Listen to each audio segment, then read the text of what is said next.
Good morning everyone. तो चलिए हम लोग आज सीड टेक्नोलॉजी का एक मोस्ट इंपॉर्टेंट टॉपिक को डिस्कस करते हैं, जो है आपका सीड वाइबिलिटी टेस्ट। इसे हम लोग बायोकेमिकल टेस्ट के नाम से भी जानते हैं, इसे हम लोग टेट्राजोलियम टेस्ट के नाम से भी जानते हैं। तो अगर आपके एग्जाम में ऑप्शन में बायोकेमिकल टेस्ट दिया हो, दैट मीन्स कि वो वाइबिलिटी टेस्ट की ही बात कर रहा है। अगर वो टेट्राजोलियम टेस्ट दिया हो तो भी वो सीड वाइबिलिटी टेस्ट की ही बात कर रहा है। तो इसी के ही अलग अलग नेम है, चाहे इसे आप बायोकेमिकल टेस्ट बोल दीजिए, चाहे वाइबिलिटी टेस्ट बोल दीजिए, चाहे आप टेट्राजोलियम टेस्ट बोल दीजिए। ठीक है, एक ही नाम है इनके। चलिए अब हम लोग अपने टॉपिक को स्टार्ट करते हैं। आज के सेशन में हम लोग इस टेस्ट के बारे में जितनी इन्फॉर्मेशन है सब आपको देने की कोशिश करेंगे। साथ में यहाँ से मैं आपको बताऊंगा कि क्या ऑब्जेक्टिव क्वेश्चन पूछे जाते हैं। ठीक है, तो स्टेप वाइज प्रोसीजर भी हम लोग यहाँ पे देखेंगे। तो इनके जो पीपीटी है फ्रेंड्स, वो मैं आपको टेलीग्राम ग्रुप पे शेयर कर दूंगा और इनके नोट्स भी मैं शेयर कर दूंगा। वहाँ जाके आप लोग एक बार रिवाइज कर लेना। नाउ स्टार्ट करते हैं। सबसे पहले आप देखिए, हम लोग अगर कोई भी टेस्ट करेंगे तो ऐसा तो नहीं है ना कि हम लोग लाखों सीड हैं तो लाखों सीड को लेकर टेस्ट करेंगे।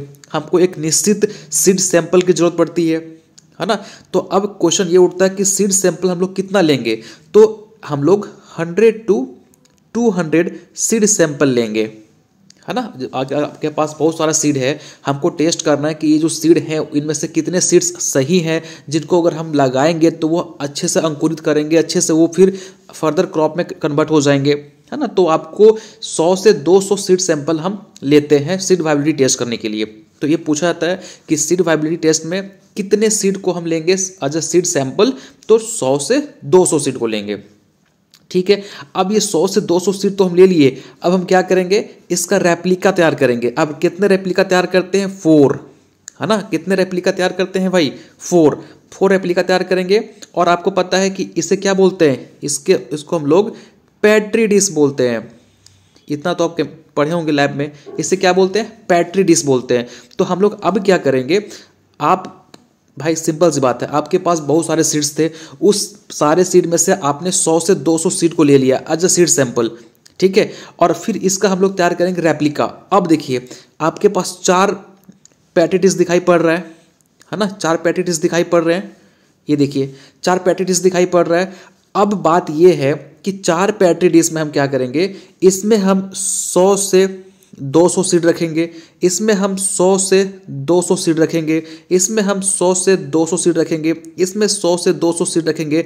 दैट मीन्स कि अगर हमको 100 से 200 सीड का अगर रेप्लिका क्या तैयार करना है, 4 रेप्लिका तैयार करना है, तो हमको कितने सीड की जरूरत पड़ेगी। जाहिर सी बात है भाई कि 100 सीड इसमें मांग के चलिए, 100 सीड इसमें मांगे चलिए, 100 सीड इसमें मांगे चलिए, 100 सीड इसमें मांगे चलिए, है ना। अगर आप 200 ले रहे हैं तो भाई 200 इसमें, 200 इसमें, 200 इसमें, 200 इसमें। तो ऑन एन एवरेज अगर मैं बात करूं तो 400 to 800 हमको सीड की जरूरत पड़ेगी अगर आप 4 रेप्लिका तैयार कर रहे हैं। तो बात किसी को समझ में नहीं आएगी तो मैं फिर से रिपीट कर रहा हूं कि भाई सिंपल सी बात है कि जब भी आप कोई भी टेस्ट करते हैं तो आप सारे सीड का टेस्ट नहीं कर सकते। एक फिक्स अमाउंट में हम उसके सैंपल लेते हैं। तो सैंपल के लिए हम लोग 100 से 200 सीड को लेते हैं।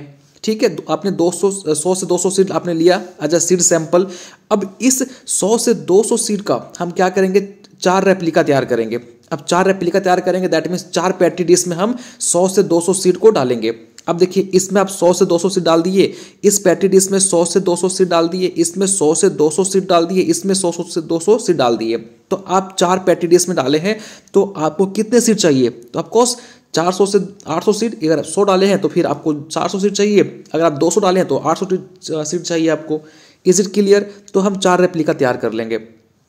ठीक है, अब इसको करने के लिए जो मोस्ट इंपॉर्टेंट हमें जो सॉल्यूशन चाहिए होती है वो आपको 235 ट्राइफिनल टेट्राजोलियम क्लोराइड। ये जो है ना, ये कलरलेस होता है, आपको मार्केट में पाउडर के फॉर्म में मिल जाएगा और ये कलरलेस होता है और ये मोस्ट इंपॉर्टेंट होता है। अगर ये नहीं होगा, इनके सॉल्यूशन नहीं होंगे तो आप टेस्ट नहीं कर पाएंगे, है ना। तो ये मोस्ट इंपॉर्टेंट होता है।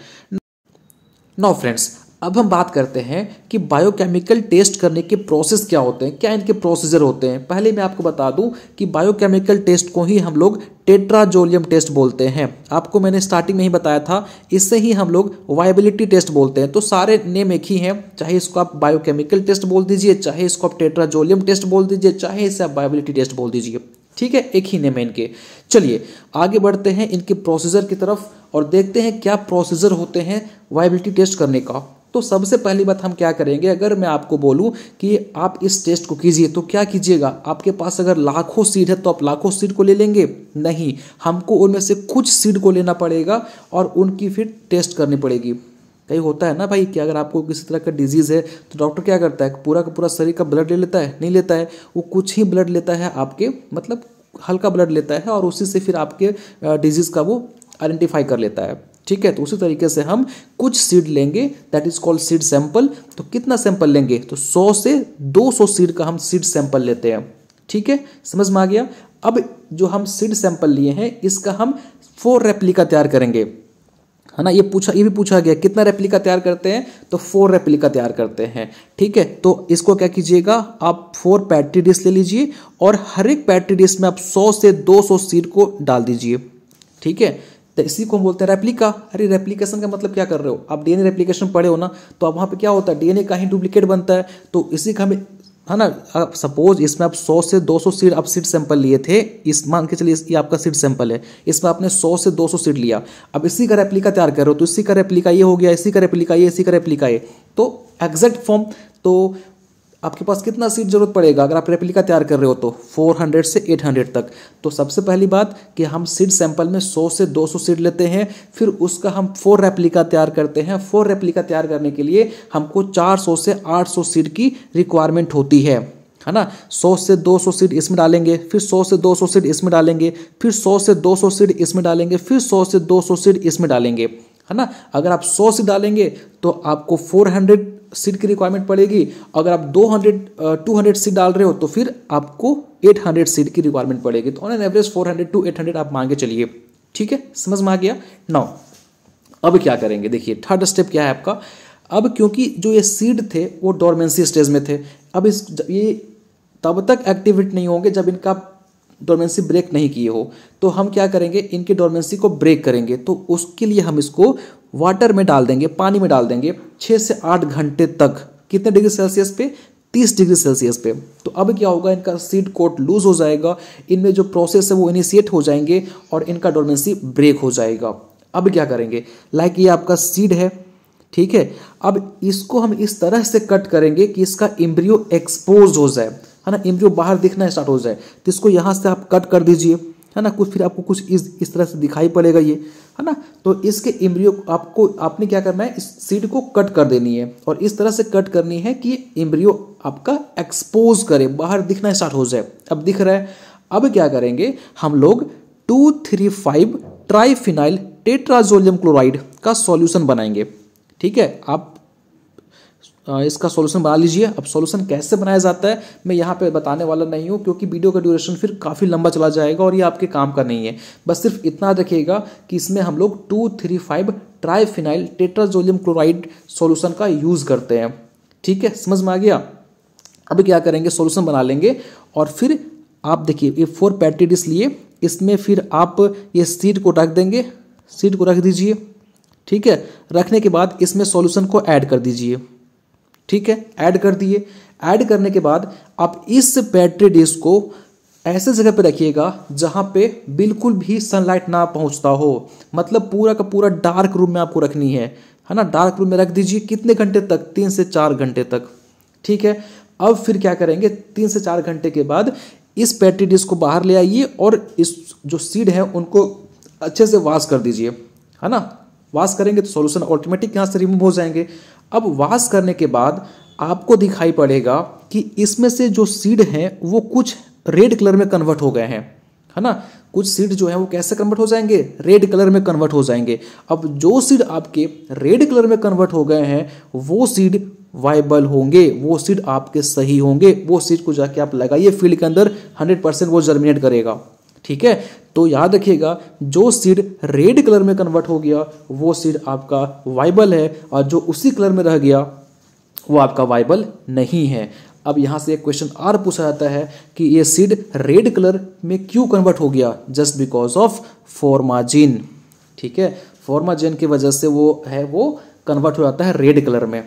ठीक है, समझ में आ गया। तो ये सारा प्रोसीजर था फ्रेंड्स, जो कि आपके लिए काफ़ी इंपॉर्टेंट है। तो सिंपल सी बात है, मैं एक बार फिर से रिकॉल कर देता हूँ कि हम लोग 100 से 200 सीड सैंपल लेंगे, उसका हम लोग 4 रेप्लिका तैयार करेंगे, और 4 रेप्लिका तैयार करने के लिए हमको 400 to 800 सीड की रिक्वायरमेंट होगी।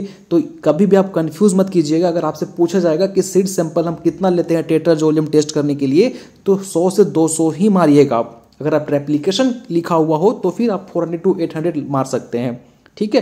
फिर उस सीड को हम सॉक करेंगे पानी में, ताकि उसका डोरमेंसी ब्रेक हो जाए 6 से 8 घंटे तक 30 डिग्री सेल्सियस पे।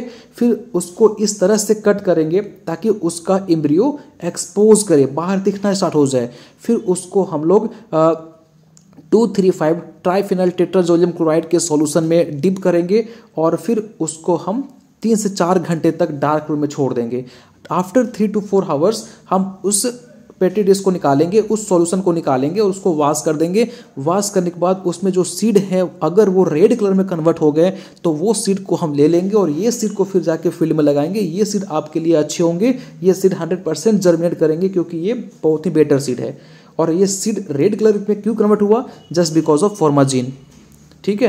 तो यहाँ से ऑब्जेक्टिव क्वेश्चन पहली बार पूछा जाता है कि सीड सैंपल हम कितना लेते हैं, रेप्लिका हम कितना रेप्लिका तैयार करते हैं, ठीक है, कौन सा सॉल्यूशन इसमें रिक्वायरमेंट होता है, ठीक है, और ये रेड कलर में क्यों कन्वर्ट होता है? जस्ट बिकॉज ऑफ फॉर्माजीन, ठीक है। एक और यहाँ पे याद रखिएगा कि इसमें एक एंजाइम चाहिए जो कि डिहाइड्रोजिनेज एंजाइम की भी रिक्वायरमेंट होती है। तो कई बार अगर आपसे पूछ देता है कि इसमें कौन सा एंजाइम की रिक्वायरमेंट होती है, तो डिहाइड्रोजिनेज एंजाइम की रिक्वायरमेंट होती है, ठीक है। समझ में आ गया? अब देखिए कुछ इस तरह से आपने कट किया था, और ये रेड कलर में आपका एक्सपोज होना हो जाएगा, आपको रेड कलर में दिखाई पड़ना स्टार्ट हो जाएगा, लाइक दिस, ठीक है। तो ये सीड आपका फिर क्या होंगे? वाइबल होंगे। याद रखिएगा, जो सीड रेड में कन्वर्ट हो गया वो वाइबल होंगे, और जो सीड उसी कलर में रह गया वो वाइबल नहीं होंगे, ठीक है। तो it's all about tetrazolium test. Hope so guys आपको समझ में आया होगा। फिर भी मन में कोई डाउट है तो डेफिनेटली हमारे कमेंट सेक्शन में पूछ सकते हैं, मैं आपको 100% रिप्लाई दूंगा, ठीक है। नोट्स मैं आपको टेलीग्राम ग्रुप पे शेयर कर दूंगा, वहाँ जाके रिवाइज कर लीजिएगा। और ये आपके एग्जामिनेशन पॉइंट ऑफ व्यू से काफ़ी इंपॉर्टेंट है, तो इसको होप सो अब एग्जाम में अच्छे तरीके से लिख पाइएगा। ऐसे ही स्टेप वाइज लिखिएगा। नाउ मिलते हैं नेक्स्ट वीडियो में। Thank you so much.